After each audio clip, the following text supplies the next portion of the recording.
live streaming now today, so. I'll let you know. You ready to launch it? I'm ready to go. Okay, let's go then. Once I get to you, okay? Okay, all right. Good evening, everyone. Welcome to the regular meeting of the City Council of University City, Texas. It happens to be Tuesday, January 16th, 2024, and 20-something degrees weather. Thank you for coming this evening. I'll call the meeting to order now at 6:30 p.m. and call for a quorum check, please. Mayor Pro Tem Goolsby. Here. Councilmember Buck. Here. Councilmember Bulman. Here. Councilmember Fitzpatrick. Here. Councilmember Najarian. Here. Councilmember Vaughan. Here. Quorum is present, we shall proceed. The invocation this evening will be given by our Assistant City Clerk, Maribel, and I'll lead us in the pledges, so would everyone please stand.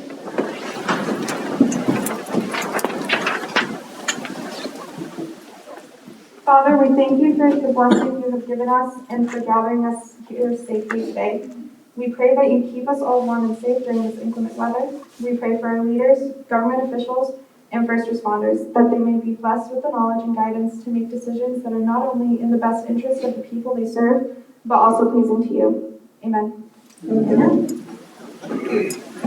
I pledge allegiance to the flag of the United States of America and to the republic for which it stands, one nation, under God, indivisible, with liberty and justice for all.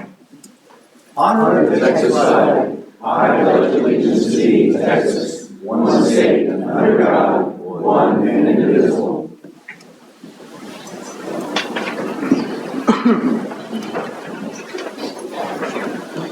Again, everyone, thank you for braving the somewhat inclement weather, but the good Lord has at least blessed us with no precipitation or a tiny bit of it.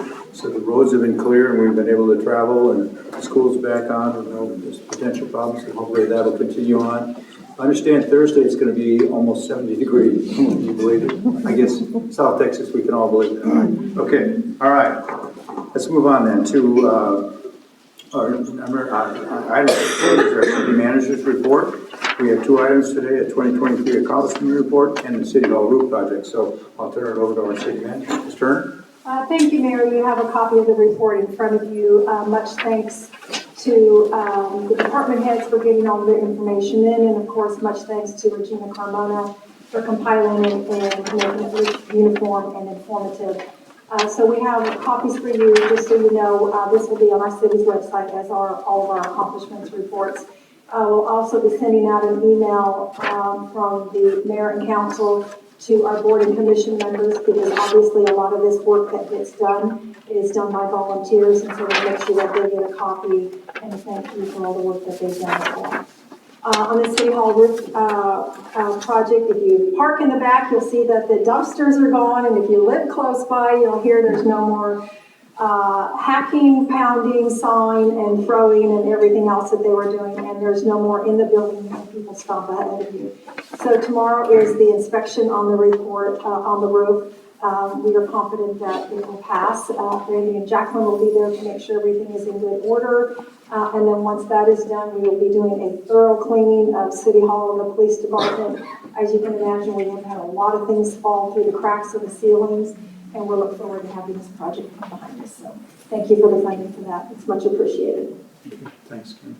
Yeah, this annual report I think you'll find very interesting. We just got it today as well, but it gives you a good breakdown of the accomplishments that our city has been able to achieve in this past year. So I really commend all of you to go online to the city's website and check it all out when it's published. Okay, next item we have on the agenda then is our citizens to be heard. It's a time, as you can see, everyone is invited to address council, speak on any matter. It's not specifically listed for public hearings. It's informative only. No council discussion or action is taken on this, but we certainly welcome our citizens to come and address us on items that they believe are important, and we many times realize that that is also important to us. 2 individuals have signed up this evening, and I'll call you up in order that you signed up. Mr. Bernard Rubal. Mr. Rubal.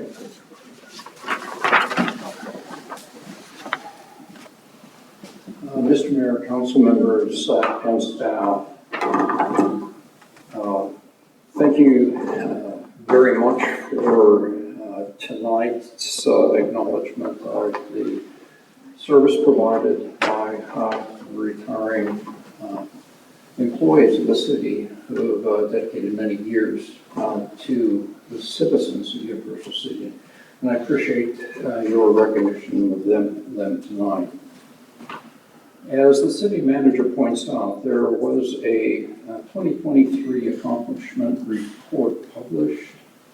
It unfortunately didn't include the collapsed sewer line that was identified in 2021. There's been no change in its status. And in fact, it still has yet to get to the stage where it actually is identified as a work order within the city. So each one of the council members has been given a video of that collapsed sewer line, a collapsed sewer line identified by certified civil engineers by the city.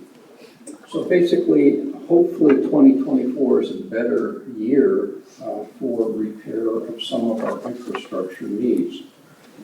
The third thing that I'd like to discuss tonight has to deal with what's not on the agenda also, and that is essentially a little element of Municipal Code 1-6, specifically subparagraph 15, which reads essentially that to council will be a report in January, and I'll read it verbatim.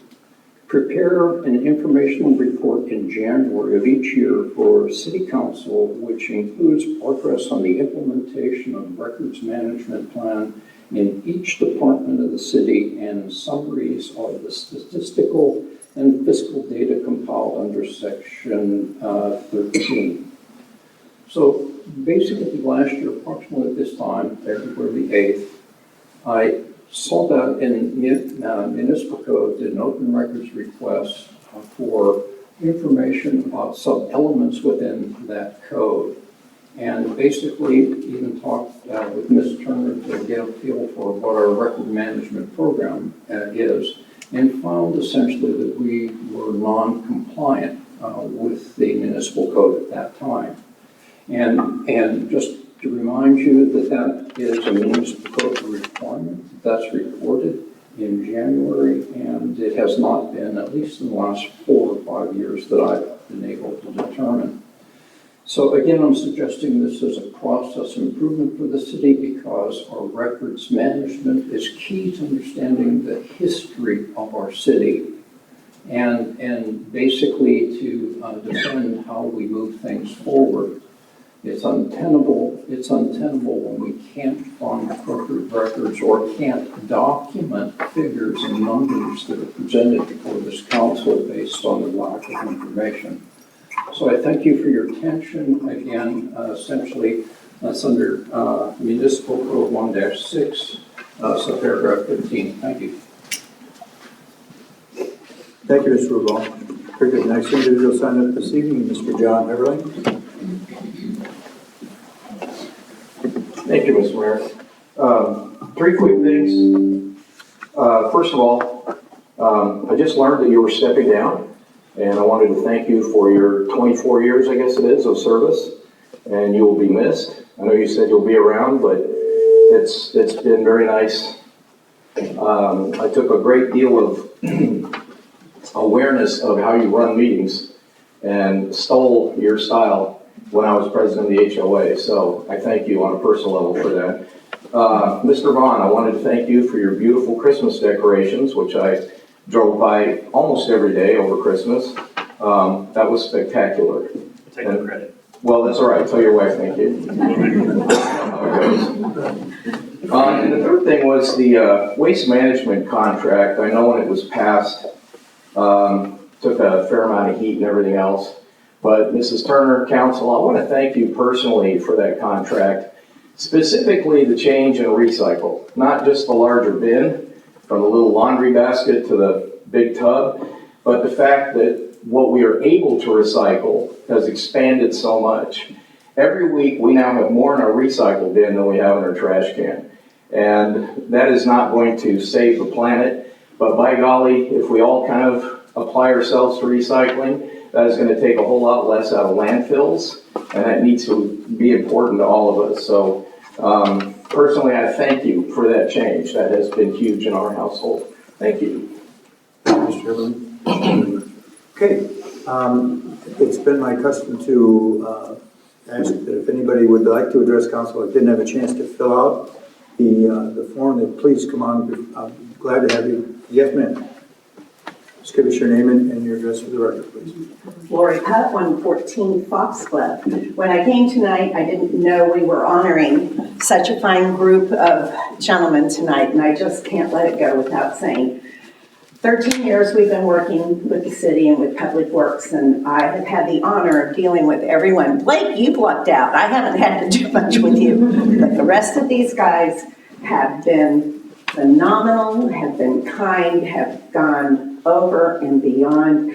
And I personally want to wish you all the very best in your retirement. Remember, you're retiring, you're older, you break.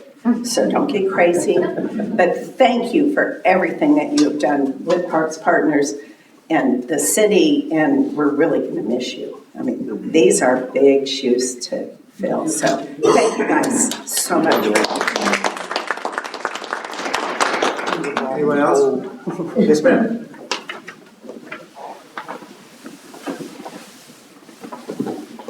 I apologize for not making the sign-in sheet, but I'm Dee Trigilio, 8438 Ulysses. I just wanted to come and say thank you. I attended my first Geiger Council on Sunday, and I wanted to thank Councilwoman Bulman for having me, and it was finally nice to meet you, Councilman Vaughan. You look nothing alike. You live in two separate streets and everything. But I wanted to say good morning, afternoon, evening, everything to the mayor, council, and staff. That I do appreciate everything that you all do. And I wanted to say thank you to the city for providing the pink tags to those of us who did not get trash service on Monday. That means so much to a lot of people. So thank you very much. And Mayor and Council, thank you so much for everything you do. It doesn't go unnoticed when I'm talking with my neighbors and my friends. I appreciate your commitment to our city, your hard work and dedication. It's really appreciated. And to the city staff and all the city employees, you do so many wonderful things. Thank you for keeping Universal City wonderful. I say when people look around and you have something that you really like, you should really thank a Universal City employee because they really make it just a wonderful place. And lastly, I did want to thank Regina and any staff members who have a hand in our flashlight night coming up Friday. Me and my family did that a couple of years ago, and it was just a lot of fun. We enjoyed getting out, the fresh air. And those who are listening, I encourage you, go to the city website. Under menu, activities is the information. I know family is in the title, but family doesn't always mean kids. Pets are welcome. If you feel like you want kids, I'm sure somebody will loan you their kids for a couple hours. But it's a great opportunity. Take advantage of it to get out, meet your community. You might meet somebody on your street. I always say don't waste an opportunity to get out there. When the city puts on these activities for us to do, take advantage of it so they'll do more because I appreciate it. My family, we enjoy it. Always encourage. It's good for us. It's good for our seniors, mental health, well-being. I just always encourage it. But I appreciate y'all listening. I came up on a whim, but thank you. And I love my neighbors. But thank you all. Appreciate everything. I really do. Thank you. Anyone else? Okay.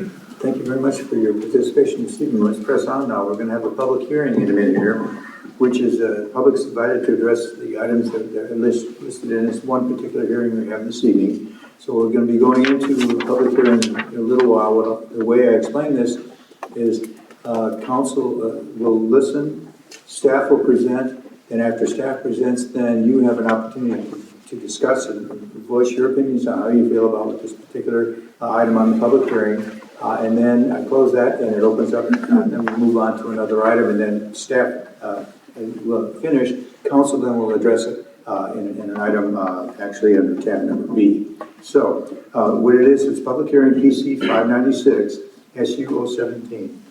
Request for a specific use permit at 320 Kitty Hawk Road, Suite 108 and 9, and the various lots to allow an administrative and business office use in C3 Commercial Services District for zoning ordinance 581. So I'll turn this over to our probably Michael Quesada. Michael will give a presentation, then I'll open up the public hearing and allow for comments by any of you. Yes, Michael. Thanks, Mayor and Council. As you mentioned in your opening, this is a specific use permit request for the property at 320 Kitty Hawk Road, Suites 108 and 109. And if we could pull that up, Maribel, just a location map. It's that cluster of 3 buildings at the basically the corner of Kitty Hawk and Appleton Road. It is the building that is towards the back, on the left, you can see on this location map. What is being proposed is a cleaning services, primarily residential, which could expand into commercial cleaning services. So this will be their administrative office, where they house their operation. And per the code, this type of use, which is administrative and business offices use, requires a specific use because this is in the C3 commercial district. The applicant is here to answer any questions you might have. Just of note that this was approved unanimously at P&Z last Monday, January 8th.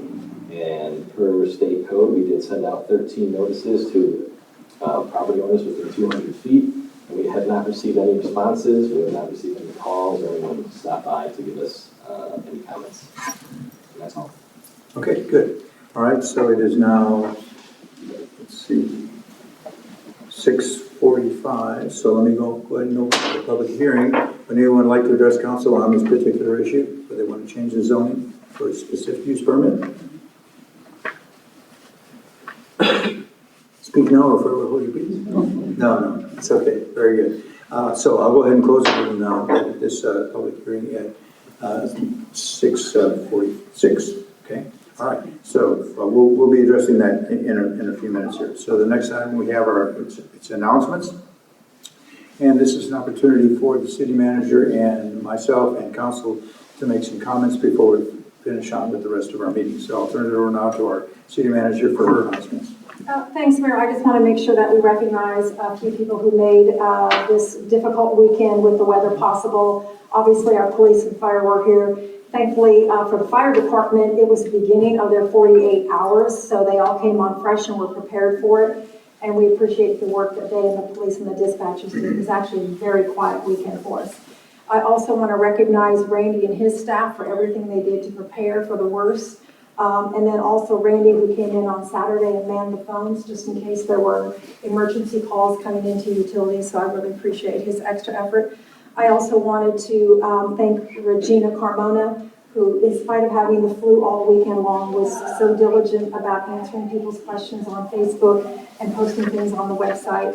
And also to Monica Eaton from our fire department, who bravely with me got up at 5:30 this morning to start crafting the waste management posting for the remainder of the week and getting all of that out. And I apologize to everybody who got their first call at 6:55 a.m. We wanted to make sure you knew before you went to work.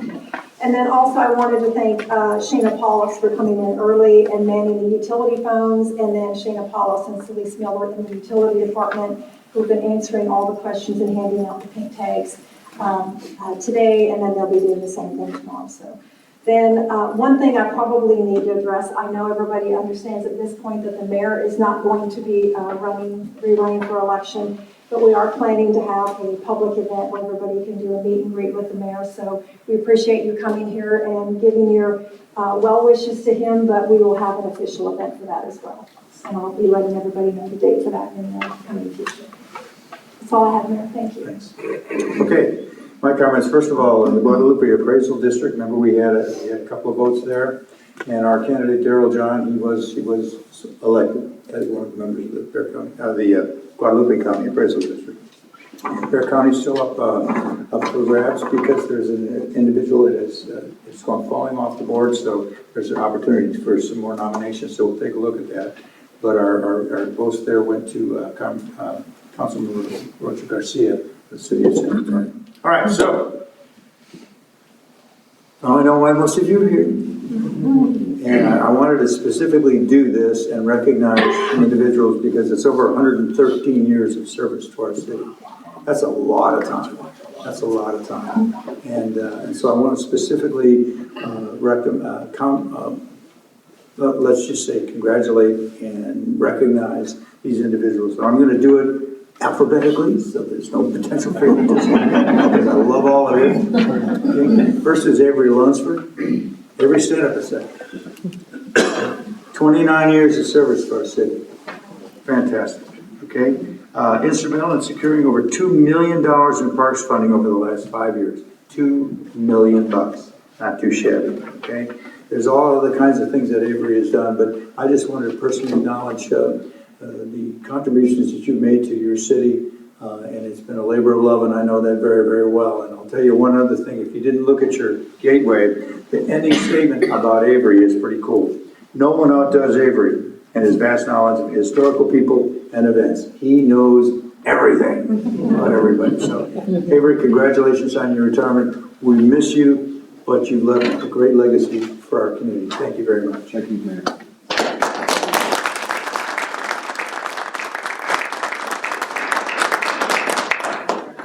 So let me give you your acknowledgement.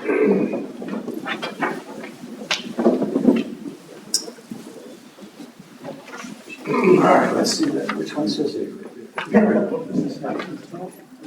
Anyway, this is a very small token of our appreciation for the great service that you have given to us in our city for all these years. And we're going to miss you, but I know you're not going far away. Okay, congratulations.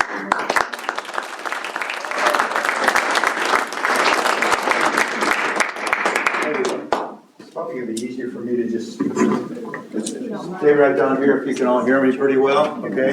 And this is what was in the gateway, so I'm paraphrasing what's in the gateway, and we don't have to go through everything, but a really great amount of people here. Next guy is Blake Parker. All right.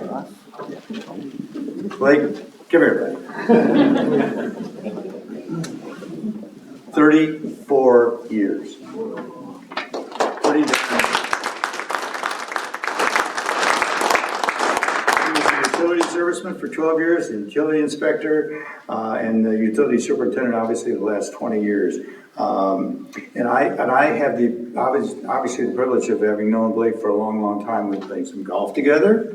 When you need a long drive, most of the time going straight, you can count on it. Okay? But what he has done is also served the Northeast Partnership very well, which is our surrounding communities, on the technical advisory committee with the Metropolitan MPO, we call it. Now it's called the AAMPO, but that's the planning organization for the county and many of the surrounding cities. And he did that tirelessly for a long, long time. And to have an insider letting you know what's going on and say, guys, we got to do this, we got to do that, we got to do this, Blake was always there, and I'm telling you, it was really fascinating. We talk about water. Here's our man. We've had the best tasting water in the state many, many different times. Runner-up nationally. Second in the nation? Second in the nation. Some silly little place in Idaho, I think, won. Montana.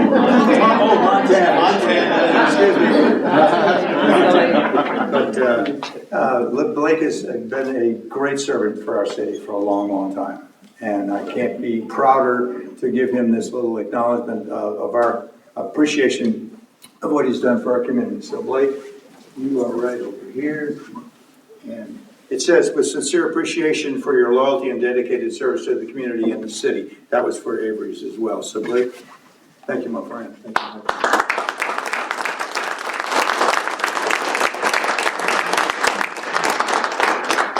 All right. Ray. Correct. This is only 35 years service. Only 35, right? So again, between the four of them, there's 113 years. That you can't replicate that. It's not going to happen. I mean, I hope it will someday, but these guys have been instrumental in doing everything that they've been asked to do for our community. He's been in the Streets and Parks Superintendent position for the last 22 years. That is one heck of a job. Those of you that are familiar with streets and parks, and Randy will tell you in a second, that every one of these 4 guys has been an invaluable person for his department. He's an avid golfer. We played golf, Blake and I. We've all played golf together on a couple of tournaments. We did fairly well. We didn't win, but we had fun. We had fun. No swearing. No. We had a good time. Okay. So he's an outdoorsman and a do-it-yourself guy. And if you know Ray, you know that that's the kind of thing that he really does. And he's the modern-day MacGyver. This is what they said in here, and it's absolutely true. That's exactly what he's all about. So loves to travel with Sheila, and they go camping, they go fishing, they do all kinds of things together, and we're going to miss him, but we're going to keep at least one of you around. Yeah. All right, so great. Again, congratulations on a great promotion.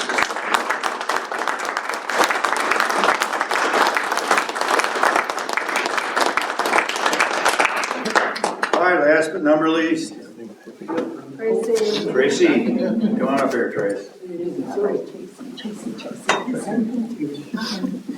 All right.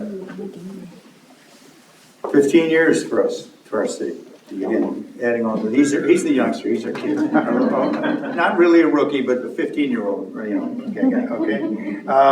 Started with the City Parks Department in 2008. Done all kinds of things for our community. Helped maintain the drainage right-of-ways. 2014, this is an interesting one. The legislature requirement for street signs changed. And he took on the task of changing each city street sign over 4 years. That was not easy.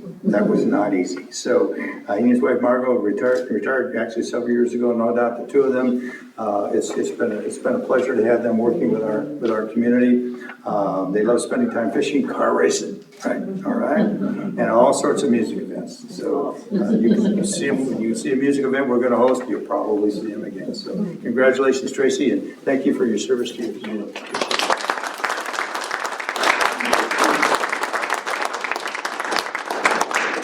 Okay, I'll just stay here for a bit because there's another person we need to recognize tonight.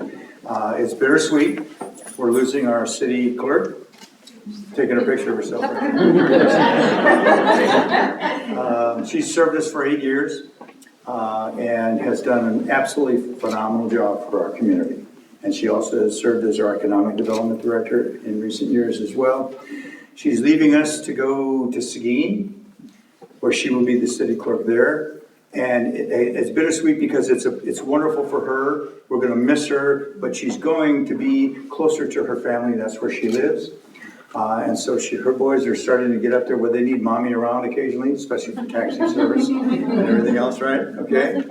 But I just wanted to acknowledge her in front of all our council members and for you in the audience because she has been a great resource for us. And we'll miss her deeply. We're going to we'll just make do. Maribel is going to be pulling in as she's our assistant, and we're going to continue to go. But the short legacy time that she's been with us has been very invaluable, and I really appreciate her time and service. And you name it, she's been there, and she always has been there with it. She brings the boys, and everybody's directly involved with what happens in our community. So, Kristen, thank you to her.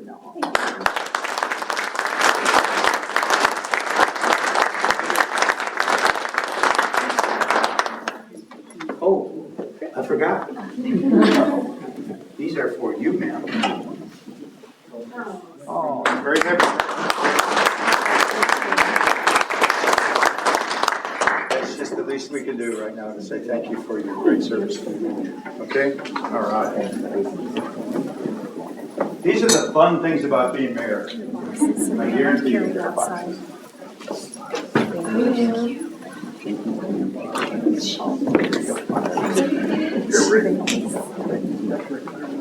Okay.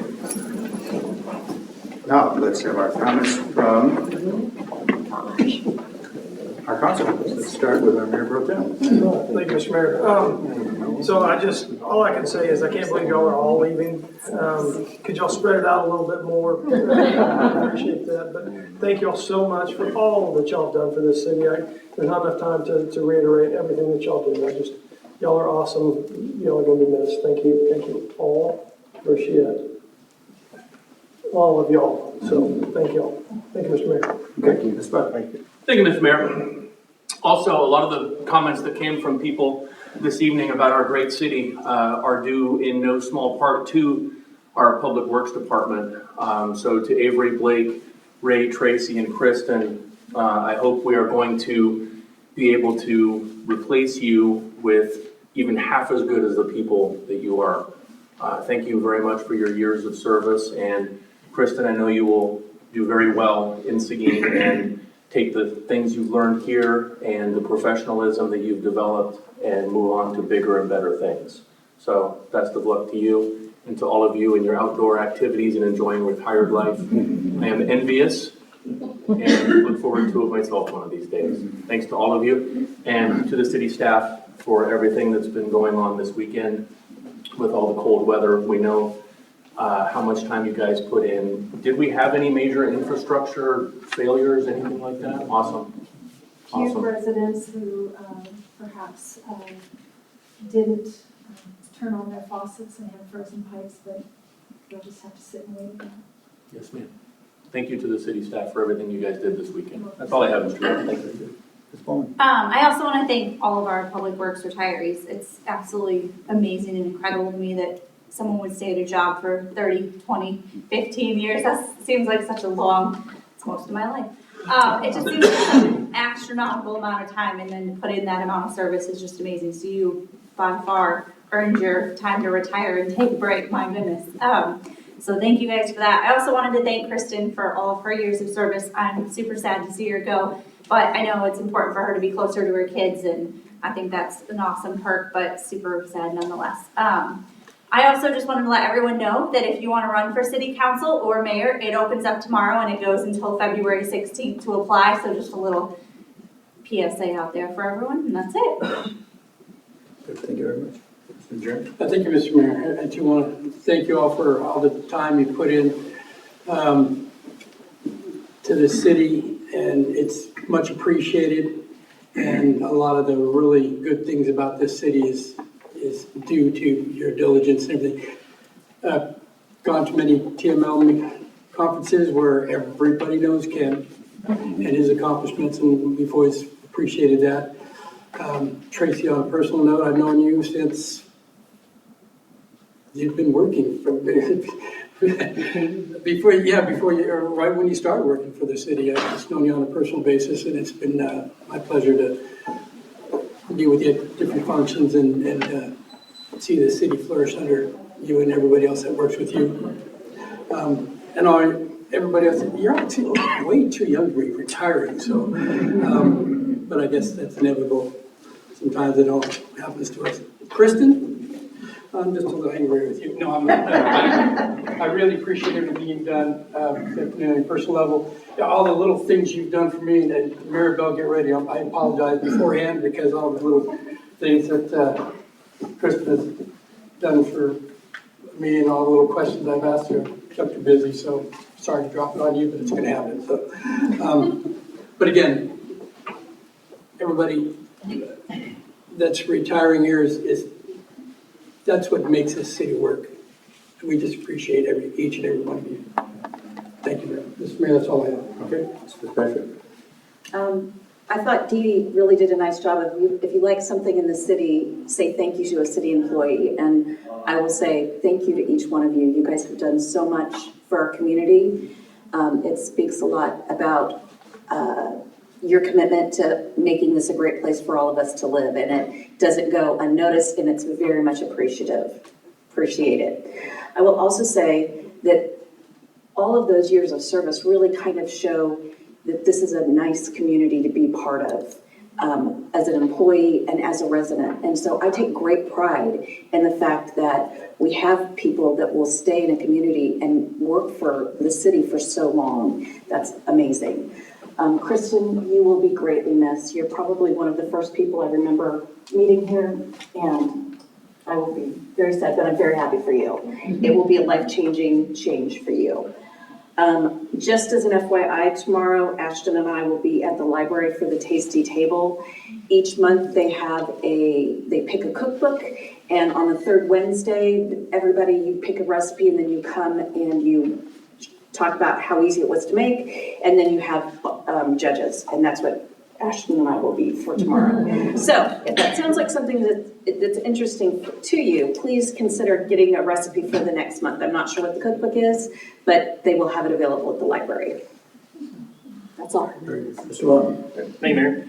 Congrats to our retirees for never having to come to one of these again. So, I envy you. And Kristen, you're escaping ours, but you're going to have another one to go to. So I'm going to have to bring it back to business. But Mr. Ruhl brought up a question about the records management plan and a requirement in January for us to be hearing a report of the City Council. And so I'm wondering if my fellow council members would be interested in having a discussion about charter review, for the city to come to us and maybe give an explanation about how charter review would work and whether it's something that we'd like to go forward on. Okay, so records management plan, we have a records management plan. If anybody wants to know, we're doing records destruction next week. If you want to come watch stuff go into a shredder, you can be here, be at the Public Works Yard. And charter review has nothing to do with record management plan. I just want to make that, it's a holistic document, and it does require a committee. I know the mayor has looked into it. I don't know if you want to talk about it now or you want it for later. Well, the amendment to the charter is completed in 1989. Right, it's been a long time. So it's probably time to take a look at that. And what I would suggest is that we may, council, let's think about this. What I would like to see is probably an independent group of people that could address the issue, take a look at it, and bring a report back to council. So not have council members participating at this time. Let someone else take a look at it from the outside. Then we'll all work together on it. That's my early feelings about how I'd like to proceed. I think it's probably time to take a look at it. There are some items in that charter that, and I wouldn't say they're antiquated, but they may take a look at it. So I appreciate what you're saying, Phil. Let me sit down with the city manager and we'll come up with a potential, I will maybe open it up as an early discussion item, or then get the consensus of you all to form this, and I wouldn't call it ad hoc, it would be a special committee that would look into the charter. I think that's a good approach for us to take. I'll add in too, Mayor, that yes, you are required to have a charter committee. You're also required to have legal counsel on that committee, so depending on how much you want to do, you'll have to budget for it. And then in terms of timing, budget charter review requires approval by voters. So you have to work backward from when you expect to have that on a ballot and have all of that work done. And then also remind you that it sounds good at this point, but remember we have a comprehensive plan coming up as well, which is another year-long process. And so for council and for staff and for residents, I would just ask that you be sensitive to how much you're taking on at this point, knowing that those are two very lengthy and arduous processes. Good, thank you. But I think it needs to be on later. Thank you. Appreciate it. Okay. Those are council member announcements. I'll move on to our consent agenda, which is tab number 8. Matters under this particular, there's only one item on the consent agenda, and that is the minutes of our January 2nd meeting. If someone wants to have a specific discussion about that, we'll pull that off and discuss it separately, but otherwise I would be glad to entertain a motion to accept the meeting. Move to approve. Motion by Lieutenant Goolsby. Second. Councilor Fitzpatrick. Any discussion? All right, call the rules again. Mayor Pro Tem Goolsby. Aye. Councilmember Fitzpatrick. Aye. Councilmember Buck. Aye. Councilmember Bulman. Aye. Sorry. Councilmember Najarian. Aye. Councilmember Vaughan. Aye. That motion passes. Thank you again, everybody. You guys all for your service. Appreciate it very much. Okay, we have some action items this evening. First of them is tab number B. It's ordinance 655-M-2024. It's an ordinance approving a specific use permit of Valerie Byrd for an administrative and business officer's use in the form of a cleaning business in C3 Commercial Services District on property located at 320 Kitty Hawk Road, Suite 108-9, Universal City, and providing for non-severability and establishing an effective date. This is the result of that public hearing. Now it's open to council for their discussion. Mr. Bulman. After conducting a public hearing on the request for a specific use permit for the property at 320 Kitty Hawk Road, Suites 108 and 109, and receiving the Planning and Zoning Commission's recommendation, City Council has considered the request and moved to approve PC 596 and SU 017, and to grant a specific use permit to Valerie Burton to allow an administrative and business offices use in the form of a cleaning business at 320 Kitty Hawk Road, Suites 108 and 109. Do we have a motion? Do we have a second? Second. Second by Councilmember Bulman. Any discussion further by anyone? All right, having heard no more discussion, let's go. Mayor Pro Tem Goolsby. Aye. Councilmember Bulman. Aye. Councilmember Buck. Aye. Councilmember Fitzpatrick. Aye. Councilmember Najarian. Aye. Councilmember Vaughan. Aye. Motion passes unanimously. Congratulations. Thank you very much. Thank you very much. Okay, Universal City. All right, let's move on to tab number C then. Resolution 895-K-2024. It's Personnel Policy and Procedures Manual. It's a resolution repealing resolutions, and there's a whole bunch of numbers here. I won't read them for you because you've got them in front of you. But adopting a 2024 Personnel Policy and Procedures Manual for our city, establishing legislative findings and providing amendments and setting an effective date. So I'll turn it over to you, Ms. Thank you, Mayor. In 2009, the original personnel policy was done. In 2019, we did some kind of major updates to it. Since 2019, we've done a lot of amendments to it. A lot of them were presented to this council. And then, of course, we had a legislative session, which is requiring a lot more items to go into our personnel policy. So after a while, it's kind of hard to keep track of amendments.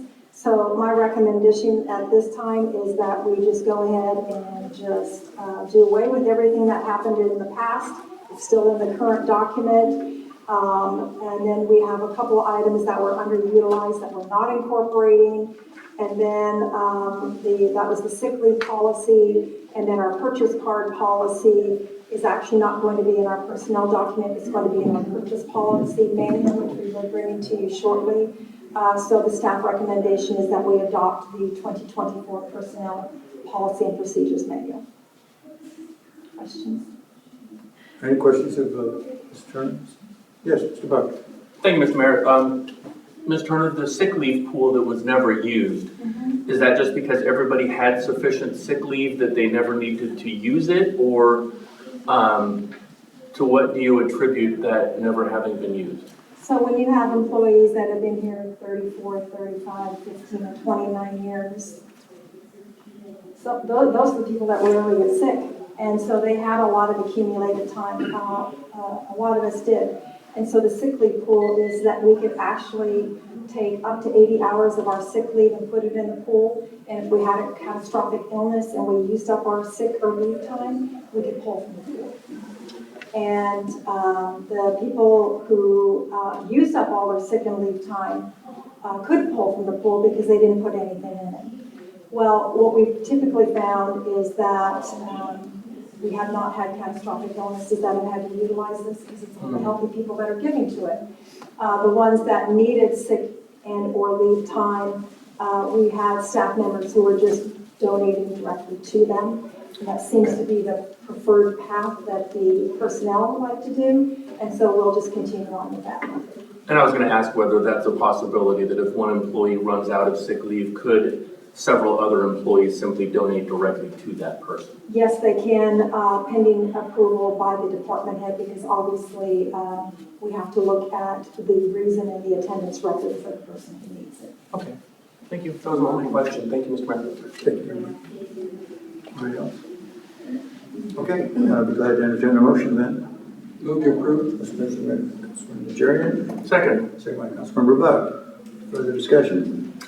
All right, call for the vote then, please. Councilmember Najarian. Aye. Councilmember Buck. Aye. Mayor Pro Tem Goolsby. Aye. Councilmember Bulman. Aye. Councilmember Fitzpatrick. Aye. Councilmember Vaughan. Aye. That motion passes. We'll move on to then our next item, which is tab D, award construction contract for the Olympia Hills flooring, bathroom renovations, and interior finishes. Ms. Turner? Thank you, Mayor and Council. As you'll remember, in July, the City Council gave us authorization to go ahead and do an official bid for the flooring renovation project at the Olympia Hills Golf Course. Villa Park Architect did go ahead and construct those plans for us and issue it out. There were 9 firms which were asked to bid on the project. 5 of them declined, primarily because the project is considered relatively small in the construction world, and most general contractors like to do more than just flooring. But we did get 3 responsive bids, and you have those before you. From the staff perspective, we're asking you to award the bid totaling $234,979 to Joris, and then authorize myself to execute the construction documents. Any discussion? City Manager, Mr. Goolsby. Thank you. Congratulations on your bid list. That was very, I mean, who you are a low bidder, fantastic. I know, we were very pleased as well. I move to approve. Motion made by Mayor Pro Tem Goolsby. Second? Take a second, then we'll continue discussion. Second. Mr. Buck, second? Okay, Thank you. Discussion. Ms. Bulman? I just have one question. So they have $550 for like improvements that we gave them like from the budget. I know they probably have more money, but I'm just saying, like, remember, like, we gave them $550 and then they're using $234. So my only question was, is that gonna be enough left over to do? I think we also discussed a parking lot. Is there gonna be enough left over for them to do their parking lot as well after the $234 for the flooring and all that? $225,000. Yes. Yes. Okay, that was it. That's all I had. Good point, thank you. Anyone else? Yes, Mr. Buck? Thank you, Mr. Mayor. It says project management of the flooring, so they're actually replacing the flooring. This isn't just a separate oversight, right? They're not exercising oversight of the project, they're actually doing it. So Villa Park is going to do the project manager on behalf of Katie and her staff. Okay. But Joris is the one who's actually doing the work. Okay, so this includes everything, the oversight and the replacement. What about the subflooring? Is that being done or just That's the carpet? included in the That's bid included. product, yes. Awesome. Thank you. All right. Anyone else? All right, call for the vote then, please. Mayor Pro Tem Goolsby, Aye. Councilmember Buck, Aye. Councilmember Bulman, Aye. Councilmember Fitzpatrick, Aye. Councilmember Najarian, Aye. Councilmember Vaughan. Aye. Let's get it going, all right. Okay, let's move on to tab E, bid acceptance of the Olympia Hills Golf Course holes 8 and 9 drainage improvements. Thank you, Mayor. I think we've discussed this in the last 3 budget cycles. We've been setting aside the venue tax and moving it to stormwater in order to fund this particular project for 8 and 9. Massive amounts of erosion. Randy worked with the engineer on the construction and design and then sent it out to bid. So we have a low base bid of $614,999. And we are asking for this evening for the council to approve that to Avalar, thank you, Avalar Inc. For that particular project. Yeah, I'll just add something as an avid golfer that's been playing there since the course opened. It's such an unbelievable dramatic difference from the size of the fairways on 8 and 9. And if, as a non-golfer, you might not understand this, but it has really narrowed the area where people can hit their golf ball. And it's also been a hazard. Unfortunately, some years ago, we lost one of our employees who was working in one of the areas of the drainage area. So it's really, really important for us to do this, and it's going to go where Mother Nature really had it in the beginning. So I'll leave that. And any discussion for anyone? Yes, Ms. Bowman. I just had one question. So this is like obviously before me and everything, but a lot of residents ask, so this hole has been brought up before, like when we've been saving for it and everything. Is this project going to be like the end all fix? Obviously not for eternity because that's ridiculous, but is this going to be like a really permanent, like solid, like this is like the big chunk of money, like we're going to get this all fixed, it's going to be amazing, it'll be a functioning hole 8 and 9 for the foreseeable future, but like, or is this just step 1 of like This is it. This will like make it awesome, and then we won't have to worry about it again for a long time, and it'll be done. It's a lot of Gabion rocks, a lot of concrete bridge work that's going to be done, and a lot of support beams to bank everything. Okay, but then that's it. Like, that'll Yes. make it awesome, so you don't have to stress. Provided Mother Nature cooperates with us to her fullest extent. Okay, awesome. That's the only question I had. Good. Well, it'll save a lot of the extra work that has been done over the years on those two ovals. So this is what I would have to consider a permanent fix for the situation. Yes, Mr. Najarian? Thank you, Mr. Mayor. Just a quick question. I'm looking at all these bids. I see the amount of the bids are all over the place.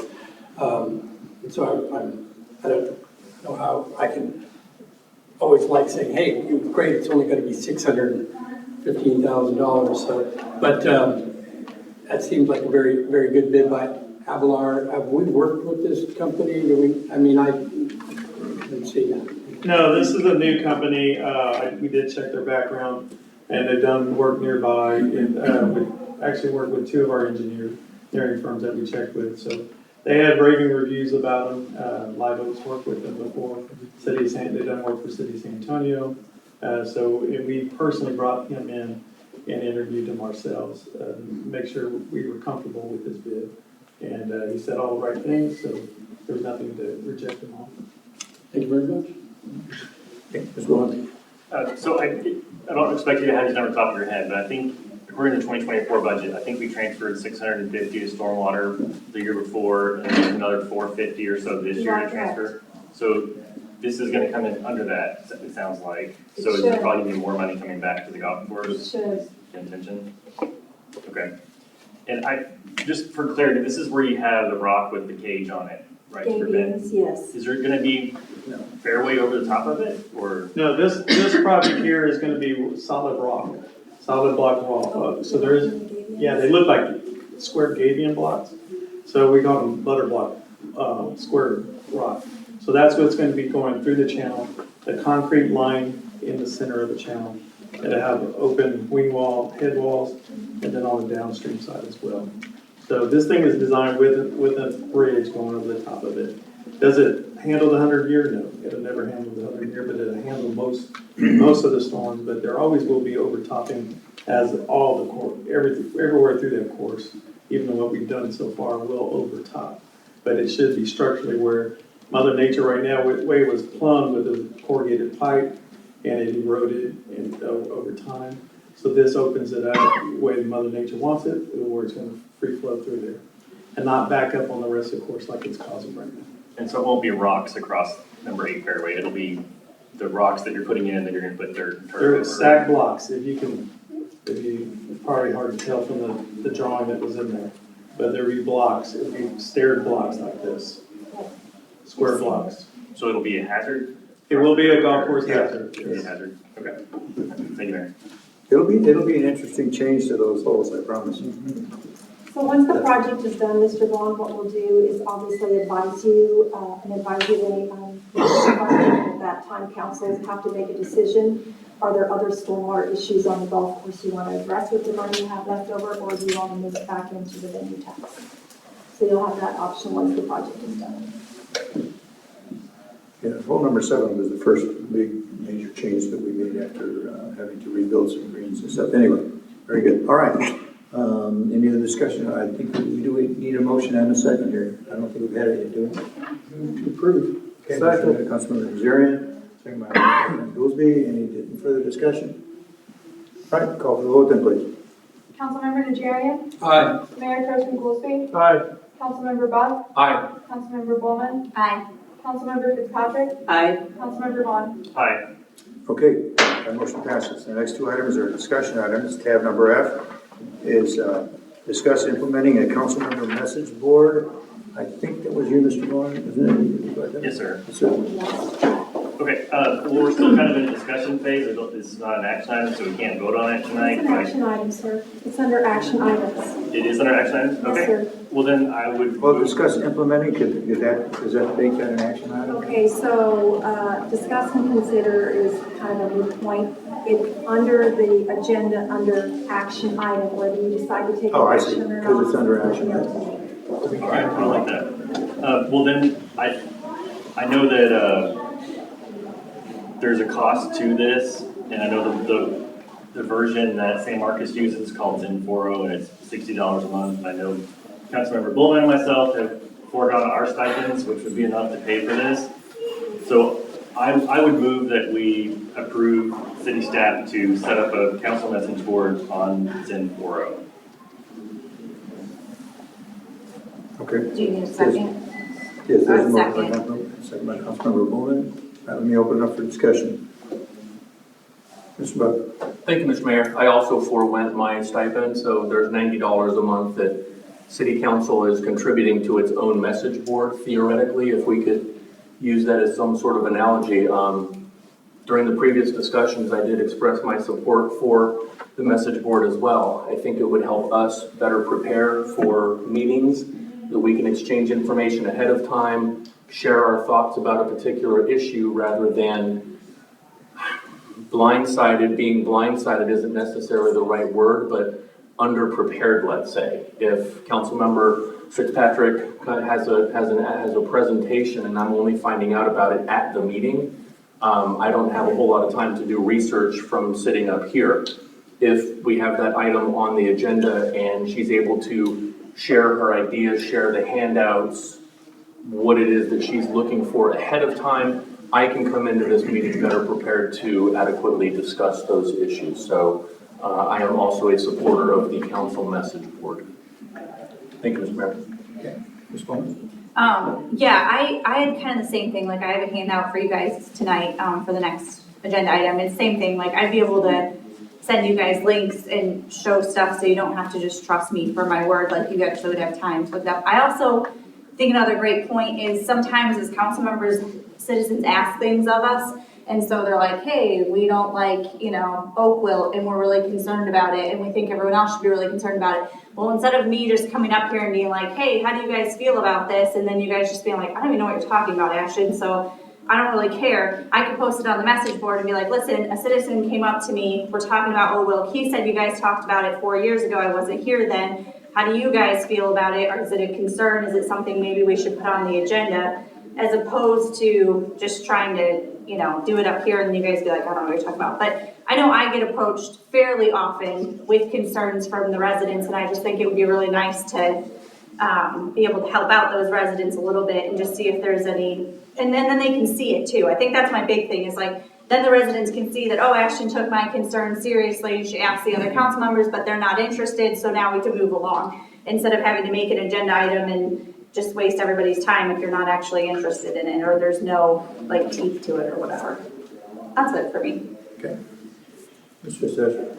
I poked around the way I appreciate the extra time to go out and look at some of the other message boards, and I didn't see any of them that were being utilized in this way. I personally come from a place of my life is very busy, and preparing for these meetings and reading the agenda items is a lot, and I'm concerned that one more thing where I would feel responsible to monitor because those are important conversations. It's one more thing for me to have to do that I don't see that there's a burning need for us to have to do that. I don't feel like it's been problematic to solve it that way, to add one more thing to all of our plates. Mr. Najarian? Oh, thank you, Mr. Mayor. Yeah, I don't really have a problem with the board as far as what it presents. But to echo Councilwoman Fitzpatrick's point, some of these cities that have been using, the ones around us don't use it, and I'm just trying to figure out the amount of time that it would take as far as staff. I'm not sure, I don't know a lot about this, so I'm not sure what kind of staff time that would take up, if it would take up more of their time than is necessary. And I'm just looking at these numbers that were presented and going by them. We're a city of 20,000. This Mineral Wells, population 15,173 is the closest one on there. Had one active 2016, one thread and 0 messages. Let's flip to the other side. Austin, with a population of 964,000 people, And that, their message has been, the board has been up since 2014, has had a total of 1,457 threads with 362 messages, which sounds like a lot, but when you're comparing it to a population of 964,000, it's really not. So I'm liable, about a population of 3,000. They've had theirs up since 2023. One thread, 0 responses. Again, I don't have a problem with that. I don't know how much better that would make the process for the amount of time that it might take up for staff too. I mean, if it's going to be something that would work, I wouldn't mind giving up my stipend either for it to pay for it. That's not a big deal. Because the idea of the message board as a whole is a good one, and keeping it out there. I don't see anything that hasn't really been anything burning that we couldn't get off of our city's website as that gets updated all the time too. We're always adding new things to that, but that's my input into that situation. Thank you, Mr. Mayor. It's good. Thank you, Mr. Mayor. I mean, I'm all for giving anything a try, but I want to make sure that there are a couple of things, we consider a couple of things. And number one is that if it looks like we're not using it, I think we need to, after a while, just make sure we dump it.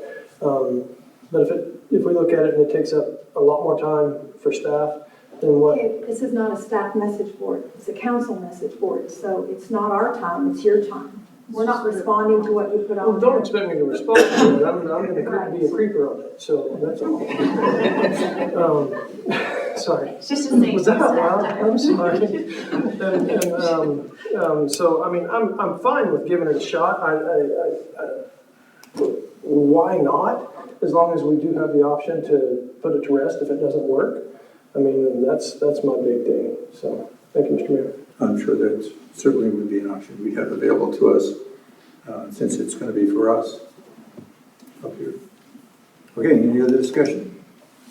All right, if you want to use this as an action item, then do we have a motion and a second? Mayor, I want Yes, to ma'am. just make sure I'm understanding the action item should just be to direct staff to, or I guess, I mean, you've named an entity.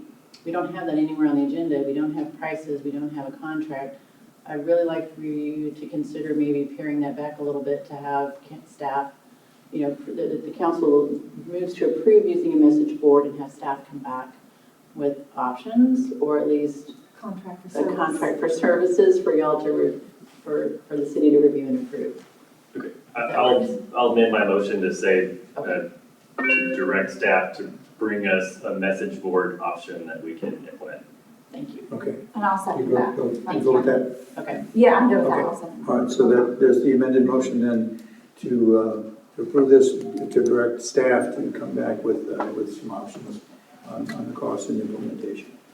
All right, so that's the motion. Second, we can continue discussion if anybody wants us to continue. Mr. Fitzpatrick? I'm trying to understand how we feel like this is going to be a beneficial tool to us. So we're saying that if we have an idea, we can put it out there, no action can be taken, no votes can be taken, but it can be a way to convey information back and forth? Yes. Yes, Mr. Buck. To bring up the dreaded fence ordinance, all the discussion that we had up here of everybody going back and forth with their ideas of how it should look, what the pricing structure should be, something like that. We could have had that discussion online as we had time over the course of 2 weeks leading up to the meeting. Or we could have had, if there's a specific item on the agenda packet, we can share our initial thoughts about how we feel about a particular issue moving forward so that we can get some sort of consensus or commonality that I can express my feelings, everybody else can express how they feel about it, and we get it out of the way before the meeting. And I think I'm sorry. Go ahead. Part of my, I respond better to conversation back and forth and the dialogue versus reading very long, very detailed emails. I personally feel like it would be a painful process for me personally. Like, that's not how I like to digest information. I do read all of this stuff to prepare for our meetings here, but I really appreciate the dialogue back and forth. And I will say that, yes, the fence one's a good example, but how much of that would have been, I mean, that would have been painful to read. I almost like the pain point of being up here and being limited and having to articulate ourselves, I mean, to kind of censor ourselves down. I'm concerned that that would be a very big time commitment that I would not want to take on. I mean, I've seen some of our writings, you know, with Mr. Beck.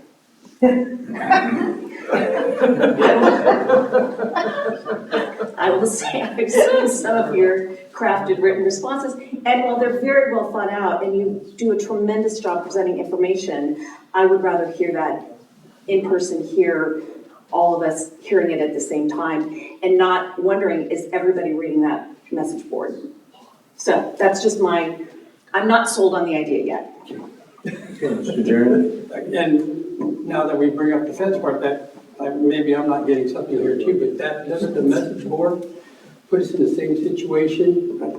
Tell me if I'm wrong. Of what's the difference of us talking about it together before a council meeting and having walking quorums and talking about things that are going to be on the agenda that we're not supposed to be speaking to each other on?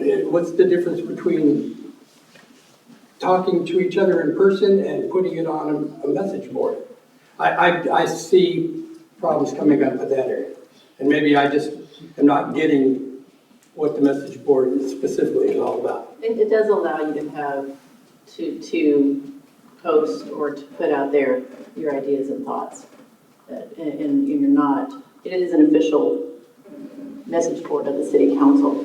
And so you're not running into that issue of, well, I'm going to caveat that because I never want to. Yeah, please do. 100%. You're not likely going to run into that issue of a walking forum because you're having that conversation on council's official message board. But you can, I mean, that doesn't prevent you from showing up in council and having a different opinion on the day of the meeting. Yes. Okay, so I'm sorry, just bottom line is it's nothing that would violate any of those types of But if you posted on the board and then you ran into each other somewhere and you say, hey, I saw your post, blah, blah, blah, blah, blah. Now you got a walking forum. Yes. That means you won't be talking about it anywhere else. It's a fine line. Sounds like it's already getting complicated. That's all I can tell you. You don't know how to be. Thank you. Okay, Ms. Goolsby. So basically, this is where a certain council member can say, I think we should all wear pink.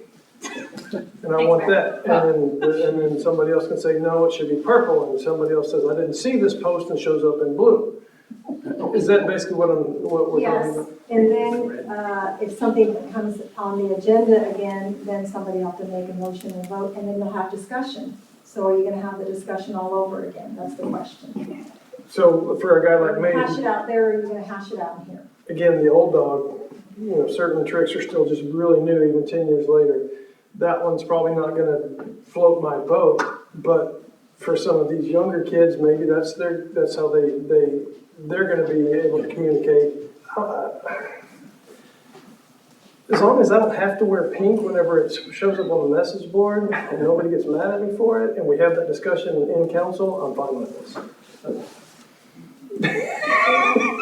Yes, Ms. Bulman. Okay, so I just want to clarify, yes, you would be having, because it's out in the public can now see this. It'll be on the city website, so the public will be able to see all the things that you've said, which I guess for some people is going to be problematic because you're right, if you can't speak appropriately or you might post very long, maybe not censored appropriate things, then you're going to have to face that backlash if you say something on this message board. However, we're all adults. And so when you're posting this and you're posting your opinion and everything, you still are a council member and all of your residents can see it, so you're held accountable. What I'm saying is, not saying, me personally, I wouldn't use it to necessarily talk about, things that are on the agenda right immediately, but more about possibly getting things on the agenda. Because and how it is, I have my council member comments and I get a little bit to say, hey, do you guys want to put this on the agenda? And everyone's like, yeah, sure. But then that's kind of the end of it. So you don't really get to hear my side. I don't get to ramble and explain to you what I kind of have, as opposed to this way, I can just be like, hey, here's a slideshow I made. Here's all the links. It's clickable. You can do this if you want to, and you can check my work if you're interested. If you're not interested, then I totally respect that, and you just show up at the meeting and you vote. But if you are interested and you're like, hey, I don't trust Ashley and I don't think that, she's giving me the right information, you can fact check my work. So I think it just makes it so that we're more transparent with the residents so that they know I had an issue, Ashton brought it up, she, tried her hardest, but everyone else was just like, we're not really interested in this, we're gonna move along. Instead of making these long council meetings where I have to constantly bring stuff up, every single council member comment if I have one, because I do get approached by people with things that they're like, hey, can you make this, an agenda item, and I don't necessarily know if it's worth it. I'd rather just ask you guys on a message board, do you like this? No? Okay, well then we move on with life instead of having to keep bringing it up at city council meetings. And then get stuck in the box of we'll have a discussion about that, and then we'll have another discussion about that, and then we'll have 3 discussions about that before we have a vote. It gets a little monotonous when we could just have it done immediately. Yeah, I'm not interested in this. Let's move on and move on to the next thing. That's my concern is we take up a lot of time having these discussions, but they sometimes lead into more discussions and more discussion. And sometimes I just wish you guys had all my information up front, and then maybe it wouldn't be so complicated. That's it. Okay, one more.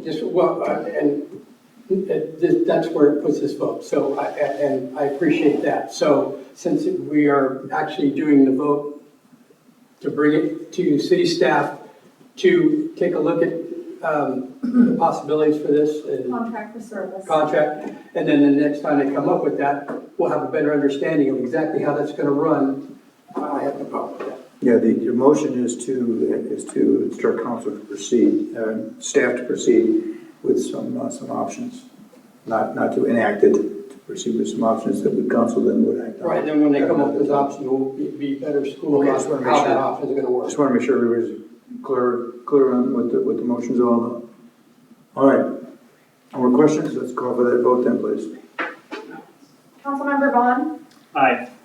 Councilmember Bulman, Aye. Mayor Pro Tem Goolsby, Aye. Councilmember Buck, Aye. Councilmember Fitzpatrick, No. Councilmember Najarian. Aye. Okay, that motion does pass then, so council is instructing staff to proceed with some options, cost options, etc. All right, item tab G, discuss posting candidate packets on the city website upon receipt. This was Ms. Bowman's? Yeah, and I'm gonna hand out for everyone real quick, so bear with me. Okay. Yeah, this could have gone on the message board. I also could have showed my work, and that would have been really awesome, so you guys could see my links and stuff. But for now, you're just getting it. Sorry. Okay, so every other city, I really couldn't find one. I'm gonna give one to you, just in case. And one to the city attorney. And one to the city attorney. Sorry, there you go, of course. Okay, so I couldn't find a city around us that doesn't do this. So every city around us has underneath their elections, when someone applies to be a mayor or a city council member, we turn in a packet, but their cities go a step further and they all provide this front page that I gave you guys. It's page 7 on the application. So they just do a PDF of that and they put it up on the city website the day someone applies, and they just put it up on the city website, so it's just more transparency, you have it right away. However, if that's too much for everyone and you don't want a PDF put up the day they apply, I'm also willing to take it a step, just do a small step and just have the person's name and the position they're applying for updated on the city website when they apply, if that makes sense. I know I speak really fast, sorry. So I just think it adds to more transparency and gets us up to date in the tech world around those around us. So it would just be either a PDF of this when they apply on the website, or if we don't want to do a PDF, just their name and the position that they're running for the day they apply or the day after if they apply at 5 o'clock and city staff is left. But just something like that. So you're not, I don't know. It's just everybody else does it, and I just don't know why we don't. It just seems like a silly, small thing to do. That's it. It's a silly. Mr. Adjournment. Yeah, I just don't. no disrespect, I don't see the need for it. A lot of times these applications are, people will get an application and put it in, but that also gives them, there's a specific amount of time where you can pull that application as well if you decide that you don't want to do that. You want to get out of the running. I'm thinking of people, and it is posted once the application process has gone through and it's set and we're ready to, put out, pull for positions and what that is and finalize it. That definitely does hit the website and should, because it's legal by that time. Just sitting somebody's name out there when they do have an option to pull it, if they want people to know that they're running, they can tell them. I don't know, I may be way off based on this, I don't see the need for it. That's all I have. Okay, Mr. Fitzpatrick, that's what we're discussing. Yes, Ms. Mayor, I'm sorry, we do have a procedure for when these go on the website. It's not mandated by state law that when they go on, they just have to be on. And typically when we would do that, it would be once we are drawing for the candidate's position on the ballot, we post it. I did ask Kristen and Maribel to do some research, and I'll let Kristen speak to what is required. Sure. So to reiterate, our practice right now is after the ballot position drawing is done and we know the ballot language and the order that it will be on the ballot, that is what we post on our website right now. State law has changed to require now that campaign finance reports have to be published on the city's website no later than 10 days after they're received. So that's a procedure change that will already happen. And this was actually a topic at our election law training in Denton that we went through to last week. And the question was asked to a room of city clerks who posted their candidate applications online as soon as they received them. And maybe 20% of the people raised their hands. There were some security issues that the speaker brought up in doing that, only because the applicant does have a lot of personal information on the actual application themselves. It is subject to public record, but right now the way that people get that is by doing an open records request. If we were to PDF that and put it on the website, those people's emails, addresses, phone numbers are out in the cloud burst for an indefinite amount of time. One of the suggestions that clerks made at our training and that a lot of more people seem to be on board for doing was Ashton's second option, which was put their name, the position they're applying for, and actually their current occupation were the three topics that they considered putting on. There was no policy or procedure of like it has to happen within 24 hours, but it was just the clerk's best practice to do it in a timely fashion as soon as she could get it on there. And that was kind of more of what the majority of clerks were doing. And maybe it's because people live closer to City Hall here.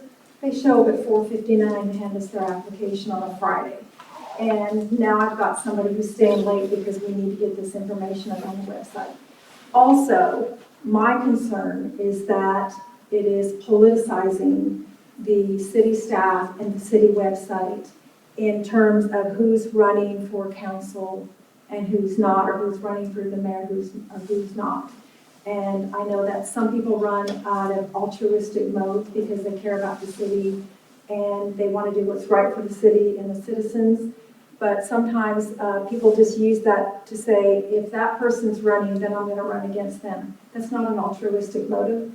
And I personally feel hard pressed to put the city clerk staff in that position. Yes, Mr. Bug. Thank you, Mr. Mayor. Actually, a question for Kristen, if you don't mind. If somebody called your office and asked, can you tell me who's currently running or who has submitted an application for a place on the ballot, would you disclose that information to them? I would, yes, sir. Thank you. Anybody else? Mr. Vaughan. It's all my pregnant pause. I guess you have a good point of like the PDF, because it could be presumably searchable. So if someone Googled a name and the PDF was there with other information, just makes it super easily accessible. But I do share the fact that not in the recent past, but I would imagine back before, there was times where there was nobody running, right? That occurred where there weren't enough candidates. And so there's some value to know, do we already have 4 people running, so we don't need 5 more? I mean, that would be a consideration. So I think putting the name on the website, kind of like was discussed at your conference, would be a good idea, just so that we all kind of have an understanding. So that you also have the concern in staff time, you don't want everyone calling the clerk's office every day saying, what's the status today? Anybody, put an application in, and tomorrow calling again, hey, what's the status again? So I would move that we would direct staff to put the name on the website when they file. Okay. Anyone else? I'm still chewing on my thoughts, so Bear's got his hand up. What did you say was within a reasonable time frame, Kristen? What did you? They didn't have a policy that guided on when or how they did it. They just did it like when the time allowed. So it may be 24 hours, it may be 48 hours, but they did their best to put it up there as soon as they could. Yeah, I mean, because the time frame isn't a big sticking point. It's like, it has to be up within, I think if you do it, it's not the PDF, it's the name and the position they're chasing. And it's at, within a certain, within the time allows situation. But you have to understand that some of those cities, when they're putting the name and the position, it's because they have precincts for places. We don't have that, we're at large. So it's, one for all and all for one. So I think that knowing who's running, whether you have enough or not, it doesn't matter. Because all you really want to know in a lot of those cities is somebody filed for precinct 1, well, I'm in precinct 1, so if they filed, I'm going to file.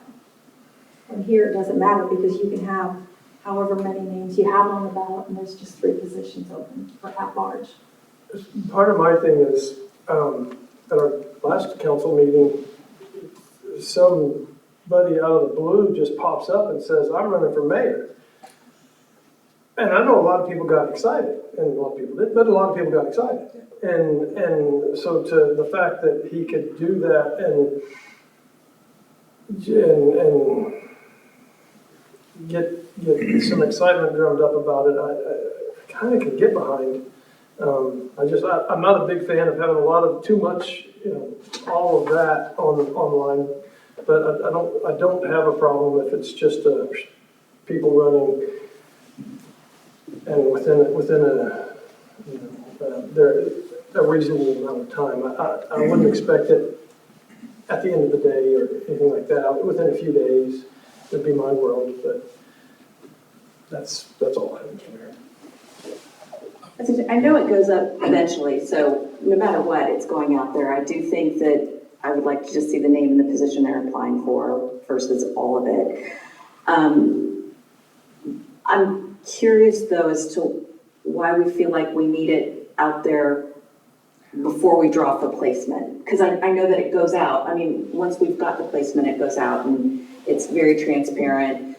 I know when you filed, you made a big announcement, and so that was great. I think I put that I filed, but it wasn't a secret. I think it's kind of like at our own pace. So I'm just, what are we trying to solve for by changing it to be before we draw for placements? Okay, Ms. Bulman. I guess my answer for that is just, when we draw for placements, it's already closed. So she's right. But I think in all fairness and all transparency, you should get to know who's running. I think you should get to see, okay, this person's running, so now I might want to run because these people are running or because there's an open spot. I realize that we're 2 days until filing ends, and look, like no one's applied, so the same 3 people that have already been on here aren't going to have an election. They're just going to get on and they're just going to run. So maybe I might run because now I know that, they're not going to have a race. These 3 incumbents are just going to take over and there will be no election, there'll be nothing. I think it should be completely transparent. I think you should get to know, if you want as a resident, whether who's running, when they file. Now, if everyone waits until the very last day, then it is what it is, and it's the last day and you don't get to know. But if someone does file early, I don't think there's any harm in putting their name and, you know, the position they're applying for up on the website, just so that everyone knows, okay, well, maybe I would run if we're not gonna have an election. Maybe I would throw my hat in there. Maybe I would run if, you know, I knew what was more going on. I never see the harm in being more transparent with our residents. I mean, that's what I ran on, and it's what I'm gonna say from here until I die. Just the more information I can give them, the better. It's not official city business. That's my concern, is you're taking the city staff and then using them and the city website as part of that political process. My personal feeling is if you want to run for mayor or council, you make the announcement. Don't make the staff make the announcement for you by posting it on the website.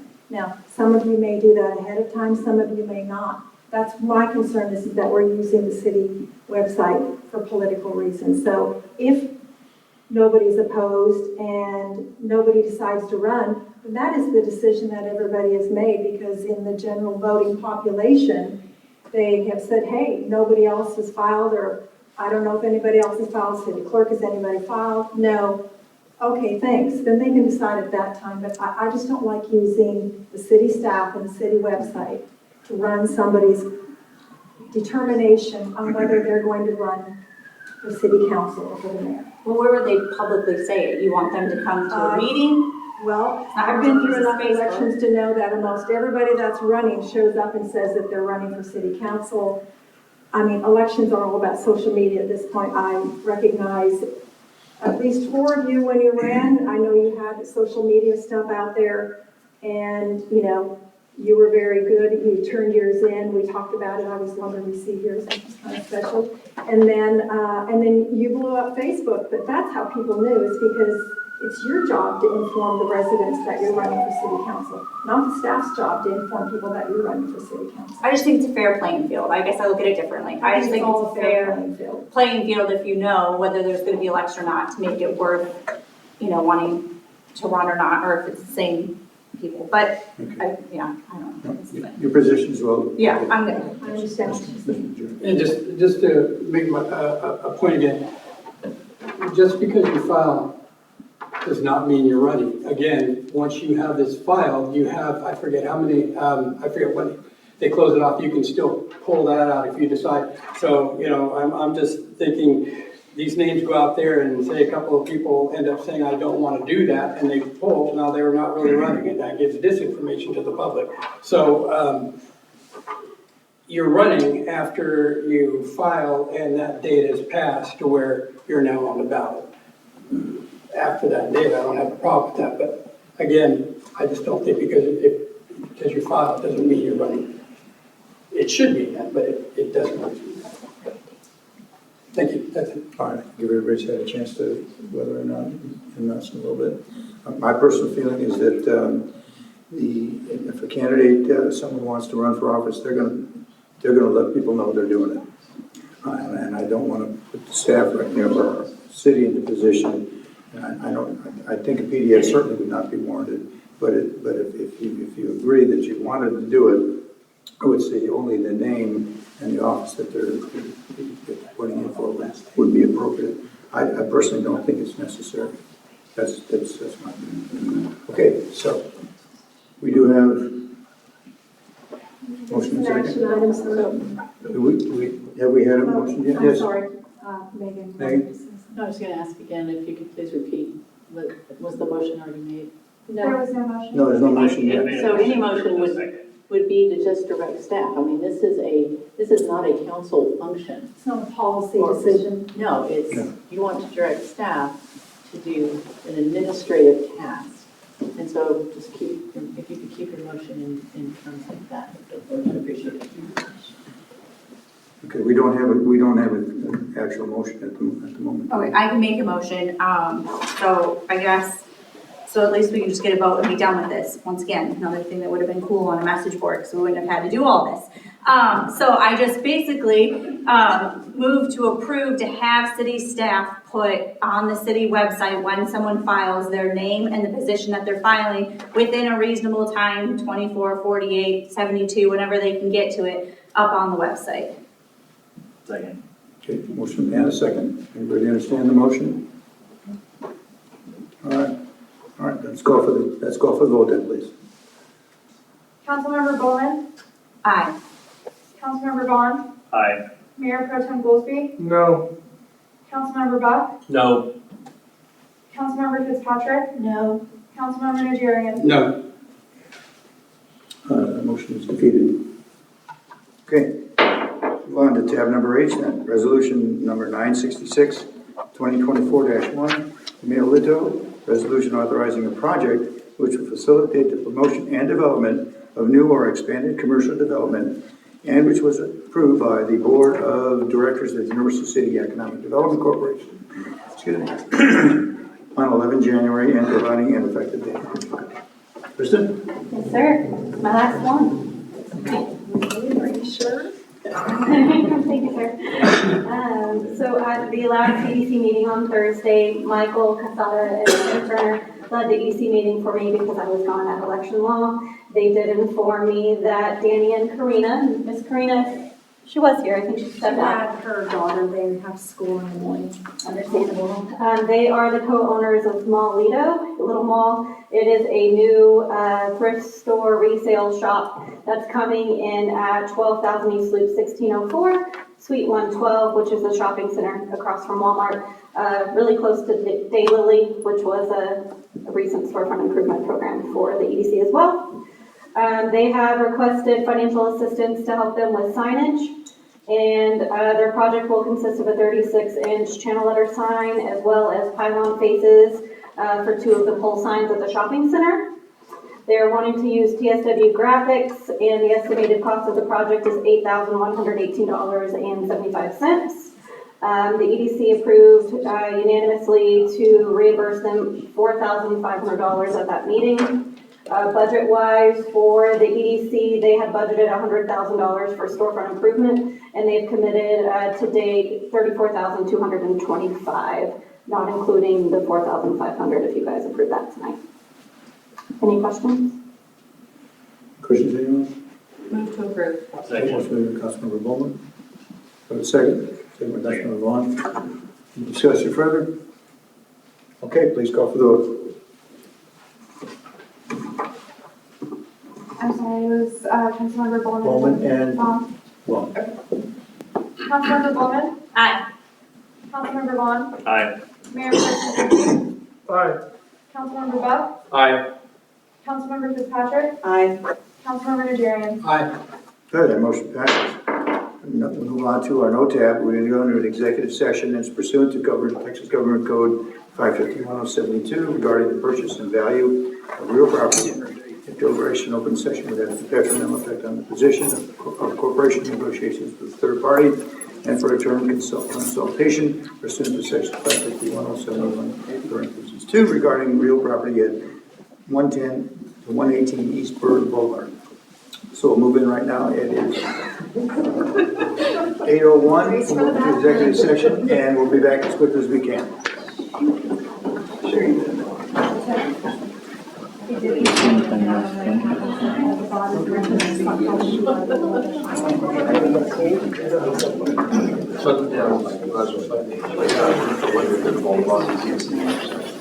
Ever since everybody left. But I understand. Oh, yes. Oh, you were? It's a good kid.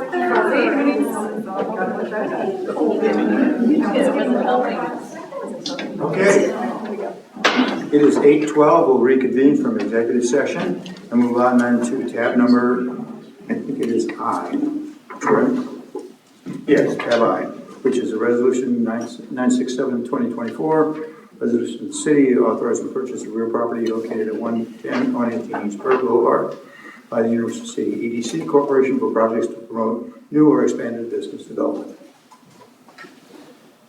Mr. Mayor, I'd like to move to approve resolution number 967-2024 for the purchase of the real property at 110, 118 East Byrd Boulevard, Universal City, Texas. Can I have a motion? Do we have a second? Second the motion. Councilmember Buck. Discussion, anyone? Further? All right, call for the vote then, please. Councilmember Najarian, Aye. Councilmember Buck, Aye. Mayor Pro Tem Goolsby, Aye. Councilmember Bulman, No. Councilmember Fitzpatrick. Aye. Councilmember Vaughn. That motion passes 4-2. All right, that is all of our business for this evening. So without any other interruptions, it is just under 8:15. Thank you, everyone. Stay warm. We're in major freeze warning again. Tomorrow morning, it's going to be in the teens again. But then by Thursday, 58 to 60, almost 70 degrees. So meeting is adjourned at 15. Call that vote.